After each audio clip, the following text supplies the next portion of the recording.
eu começo logo com um vídeo, com o pronunciamento do cidadão que preside o tribunal lá de Brasília, falando sobre isso, sobre o que aconteceu ontem na Papuda. Faço uma breve declaração ao início desta sessão, sobre o tema que tem estado no noticiário mais recente. Digo em nome do Supremo Tribunal Federal. Toda perda de vida humana, ainda mais quando se encontre sob custódia do Estado brasileiro, deve ser lamentada com sentimento sincero. O ministro Alexandre de Moraes já determinou a apuração das circunstâncias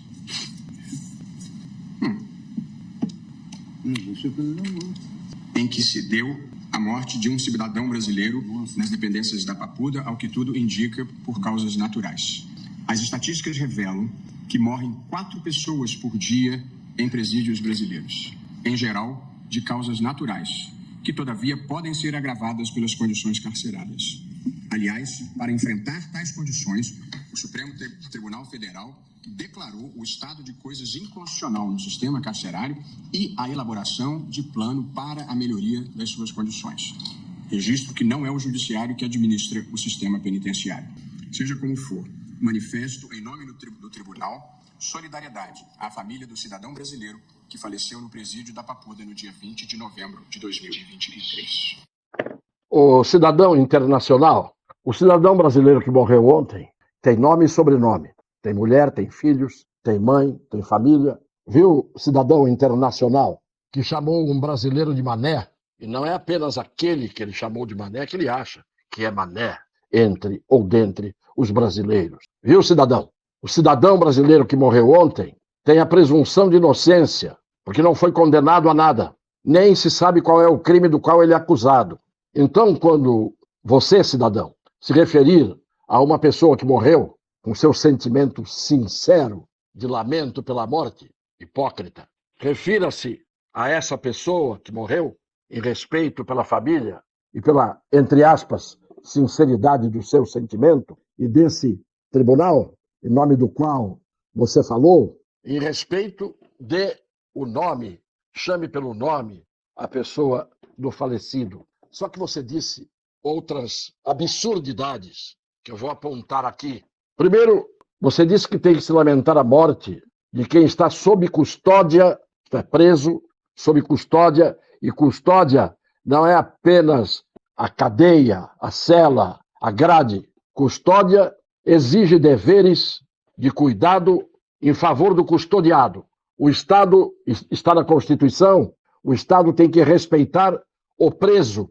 Então, você vem falar depois, cidadão internacional, que as estatísticas, se isso era a hora de dizer isso, mostram que morrem por dia 4 presos nas prisões brasileiras e morrem de causas naturais. Não, cidadão internacional, presidente desse tribunal aí. Morrem muitos assassinados pelos seus colegas de prisão. Mas, se isso é causa natural, eu estou aqui para corrigir. Morrer de velhice, com uma parada do coração cansado, é uma causa natural. Morrer dentro de uma prisão, estando com uma doença grave, que precisa ser tratada porque é uma doença que pode levar este preso, indevidamente preso, a óbito. Chamar que o infarto dele foi causado por causa natural? A causa, muitas vezes, aparentemente é natural. O que não é natural é morrer com presunção de inocência, sem denúncia ou formal, com um pedido do Ministério Público, Procuradoria-Geral da República, para que ele fosse colocado em liberdade, sem que o ministro relator Alexandre de Moraes se manifestasse, tomasse as atitudes que tinha que tomar, que tomou hoje, por acaso, ao soltar 4 dos 8 que estavam presos, nas condições do Cleverson. Se ele tivesse sido solto antes, e esses que ele soltou hoje, também, provavelmente, não haveria causa natural, pelo menos não tão cedo, quanto veio para esse homem, Cleverson, de 46 anos, que morreu de causa natural. Eu até acho que é causa natural. Prender centenas de pessoas, sem culpa formada, sem acusação específica, sem denúncia formalizada, com imagens que desapareceram e evaporadas por ordem do senhor Flávio Dino, e de não sei mais quem. É causa natural, realmente. Porque isto tudo que está acontecendo por obra do tribunal que o senhor, cidadão internacional, preside, já se tornou natural no Brasil. Agora, o senhor disse uma coisa que é a pior de todas. O senhor disse, quero ver se consigo dizer exatamente, não é o STF não administra o sistema penitenciário. Ora, o STF também não administra o Brasil. O STF também não administra muitas coisas que ele se meteu a administrar, muitas atitudes que ele resolveu ter, invadindo as atribuições daqueles que administram cada um no seu setor. O STF também não legisla, mas está legislando. O STF tinha a obrigação de administrar o cumprimento da Constituição, que ele mesmo desrespeita. E eu estou dizendo o STF, porque não é apenas um dos seus membros, mas vários. Agora, se o STF não administra o sistema penitenciário, por que nesta hora em que ele concorda que o sistema penitenciário está uma vergonha, morrem presos 4 por dia e etc., por que ele não mete o bedelho como mete o bedelho em tantas outras coisas que não são da sua alçada e ele mete o bedelho, o STF? Na hora do sistema penitenciário, isso não é comigo. É sim, principalmente porque sabendo que o sistema penitenciário não está à altura de receber presos, principalmente não condenados e ainda presumidamente inocentes, para lá não poderia nenhum tribunal mandar nenhum preso nessas condições. O Estado é responsável porque alonga manos. A mão longa do Estado, muitas vezes, está na figura de cidadãos como você, como o senhor Alexandre, como o senhor André Mendonça. E eu não vou citar todos, porque gasto tempo falando óbvio. Há brasileiros que aplaudem essas figuras, até que um dia sejam vítimas da inércia, da inação, da omissão e da ação ilegal, inconstitucional, abusiva dessas figuras. Não bastasse isso, esta fala que em nada teve de solidária, de piedosa, de respeitosa, vá com suas estatísticas dormir em paz, cidadão internacional. Foi mais um mané morto. O senhor só não falou mané hoje, porque aí a casa cairia de vez. Mas ele é um deles, que o senhor provocou, que o senhor injuriou na figura daquele a quem o senhor chamou de mané e disse não amola. O senhor nos amola aos que no Brasil são cidadãos de bem, respeitam o direito, a justiça, as leis e a Constituição. Devia ter ficado calado.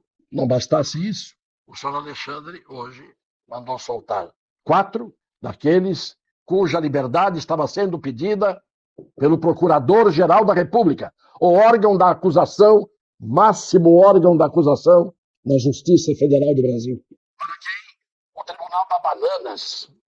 Por que os 4 puderam ser soltos hoje e não ontem? E não desde quando vem sendo pedida a sua libertação, como tinha sido pedida a libertação do Sr. Clércio, que morreu ontem. Mas vem a ex-presidente, que já foi tarde, e falaram ali atrás, há um disputor, há uma falta, eu diria, há uma vergonha alheia. Nós vermos e ouvirmos o que vai ser exibido nesse instante na fala da senhora Rosa. Ministro Alexandre, companheiro indefectível de andanças, jamais recusou um dos meus convites para visitar unidades prisionais e me tornou testemunha do apreço que os detentos têm e as detentas por Sua Excelência. Rezamos juntos, convidados pelos detentos, de 8 de janeiro, né? E depois percorremos diversas celas, tanto da Colmeia quanto da Papuda, e o ministro Alexandre foi aplaudido. Eu não, ministro Alexandre, né? Também provou, né?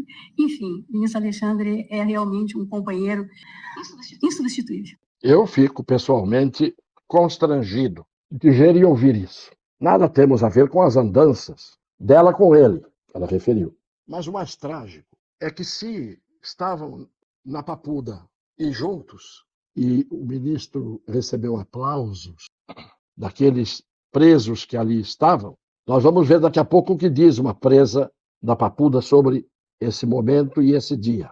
Mas o que eu quero dizer é o seguinte: o ministro foi aplaudido Gostam dele, homens e mulheres que estavam ali? Então por que estão presos? Se gostam dele, jamais invadiriam o Supremo Tribunal Federal, jamais quebrariam as cadeiras de suas excelências, jamais praticariam os atos de vandalismo. Se gostam dele, se o aplaudiram, acompanhados que estavam, porque não estavam, evidentemente, sozinhos, acompanhados da Força Nacional, de armas na mão, pessoas presas, de boa índole na sua imensa maioria. Não é o caso, ministro, procurar agora encontrar, talvez as imagens que desapareceram, tanto no Palácio do Planalto quanto no Ministério da Justiça, talvez as imagens mostrassem quem foram os verdadeiros predadores dos palácios naquele domingo.